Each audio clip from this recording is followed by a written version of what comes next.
Alexandre, por que fazer um planejamento patrimonial sucessório? Bom, vamos lá. Carlos e Cris, né? Eu vou começar citando até um autor de livro, né? Daniel Guanais. Ele tem um livro em que ele fala, né? Cuidar de si.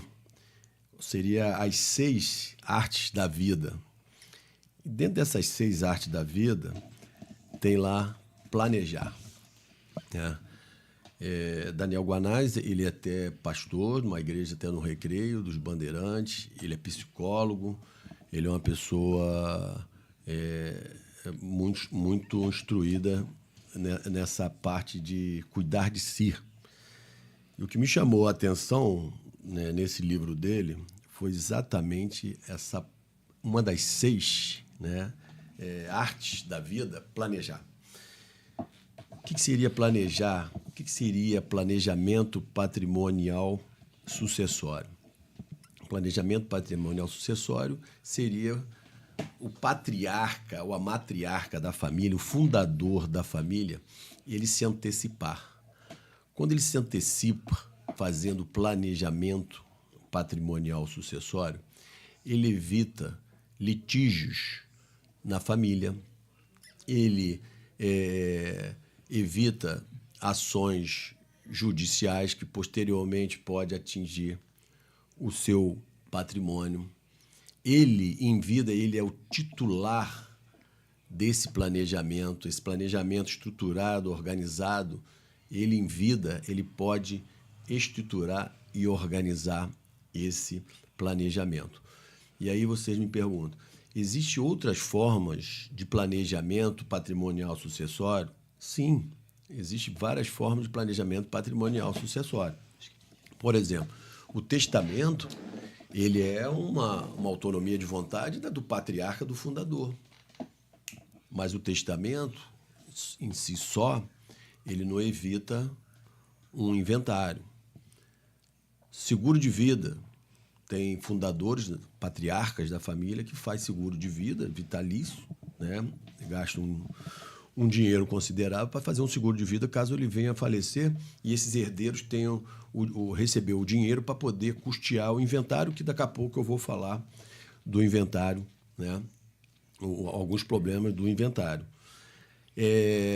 Enfim, o planejamento patrimonial sucessório, ele veio, né, para ajudar muitas famílias que pretendem se organizar, se estruturar antes que deixe essa vida.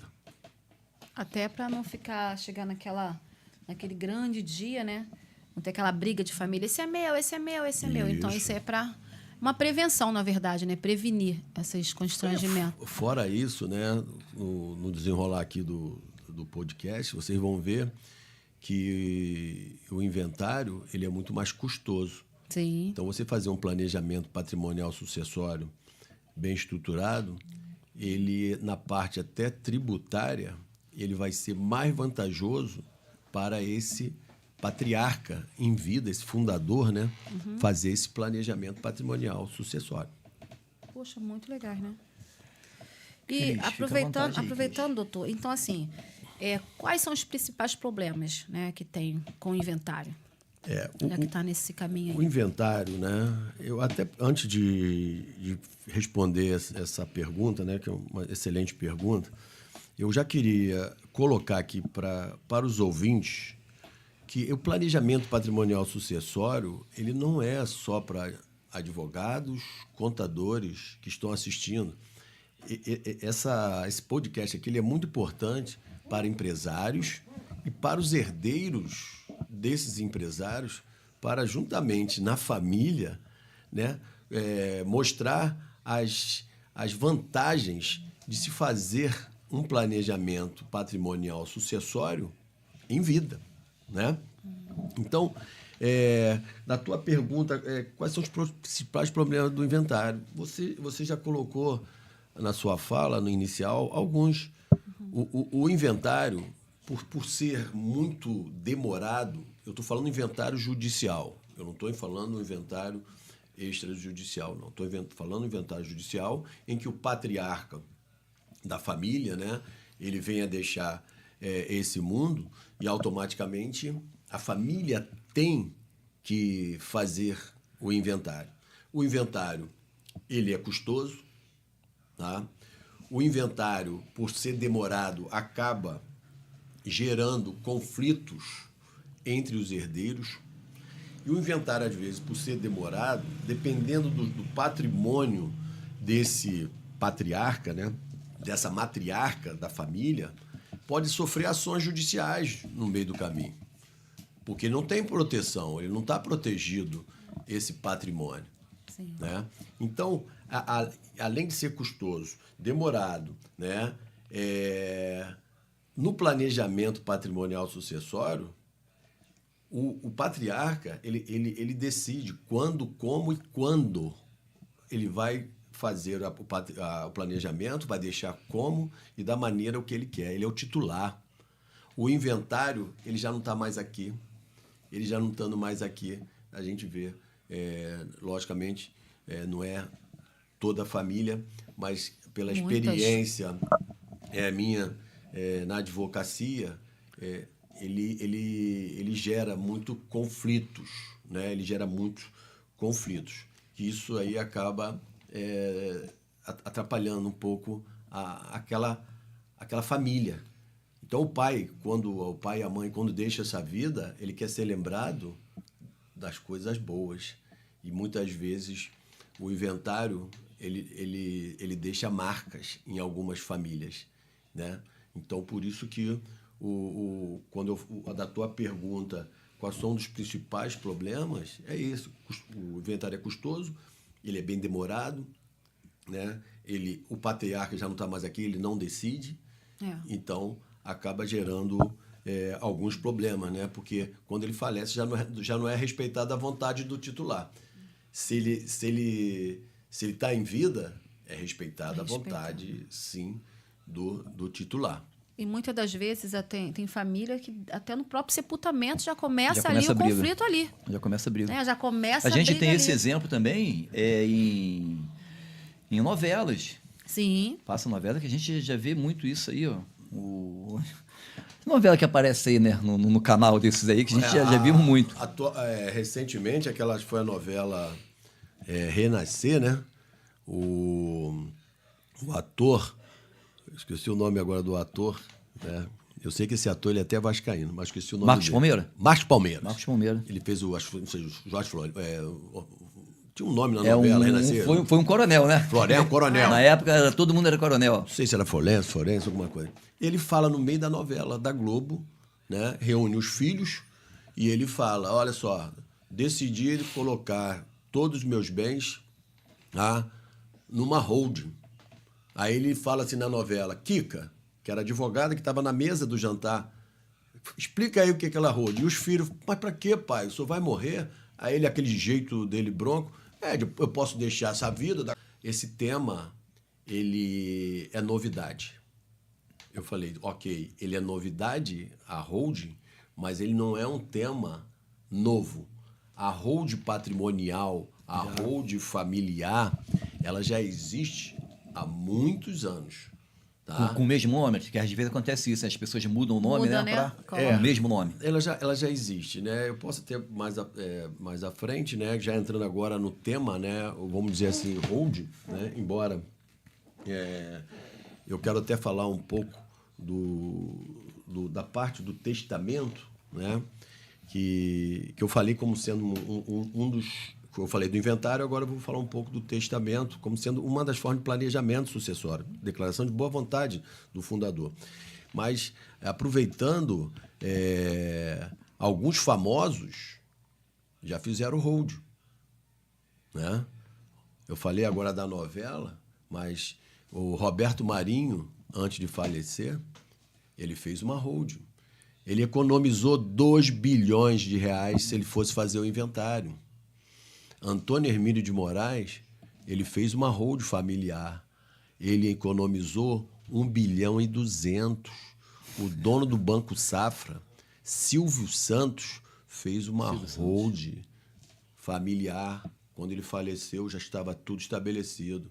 Recentemente, o Gugu Liberato faleceu, ele não fez a hold. Tá tendo briga, né? Tá tendo uma briga até hoje. Teve briga, parece que agora, meses atrás, parece que os 3 filhos e a esposa sentaram e resolveram. Mas teve briga, teve resquício, e isso aí atrapalha a família. Então, acho que o fundador, o patriarca, ele não tem que deixar briga para os filhos, ele tem que deixar um legado. Né? O Alexandre, antes de eu fazer uma pergunta aqui, quero avisar aqui que o Marcelo Pereira PS está mandando um abraço para você. Lilian Cardoso, Papo Virtual, obrigado. Rayane, Bárbara Dias, obrigado, Bárbara. Tony Correia, Breveles, o Yuri, alô Yuri. Janda Costa, o Janda está mandando um abraço para tu também, Vitorino, para você e para Cris. Alô Lucas, Sandra Esperândio, boa noite, Sandra. Breno Oliveira, podcast repleto de sabedoria. Agradeço aqui ao nosso amigo aqui. O mestre, né? Alexandre, é verdade que o inventário pode consumir até 40% do... Carlos, eu até falei no início aí que o inventário ele é muito caro, custoso, né? Por quê? O inventário, quando a pessoa falece, você tem 60 dias para abrir o inventário.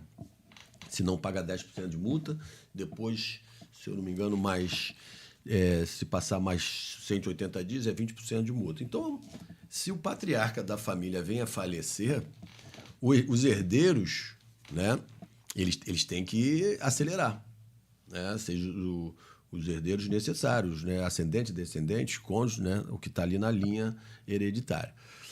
E o inventário, ele tem um ITCMD, né? Não, Alexandre, mas as cotas, doação de cotas para o herdeiro, que eu vou falar mais na frente, tem TCMD. Tem, mas existe um mecanismo, que aí é a doação de cotas. Tá?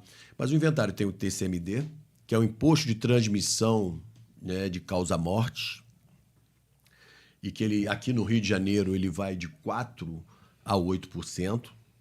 Depois, quando eu for falar da reforma tributária, né, da PL 108 de 2024, que está tramitando no Senado, eu explico melhor essa parte do ITCMD. Mas hoje aqui no Rio ele é de 4% a 8%.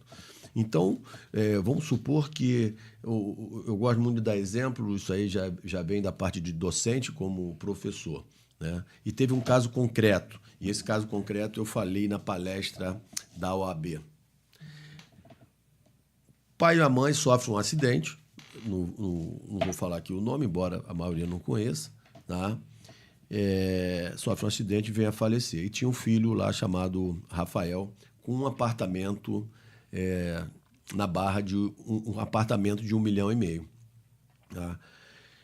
Quando esse pai e a mãe, né, vem a falecer, e a gente costuma falar do meio do planejamento patrimonial sucessório, que a pessoa jurídica não morre, mas a pessoa física falece. Então, o pai e a mãe sofrem um acidente, veio a falecer. O filho, de maior de idade, tinha lá o seu carrinho, colocou lá ele se contentava com colocar o carro no aplicativo, tá? Mas os pais, talvez, né, ou até mesmo por inocência ou falta de conhecimento, né, não fizeram um planejamento patrimonial sucessório, né? Ou seja, fazer tudo em vida. O que aconteceu? Quando ele morreu, o Rafael teve que vender o apartamento de 1,5 milhão. Você sabe que, se vender às pressas, já deprecia o patrimônio. Então, o patrimônio de 1,5 milhão teve que vender às pressas, vendeu por 1,2 milhão. Né? Aí já perdeu 300. Já perdeu 300. E vender a pressa para poder pagar os honorários do advogado, né?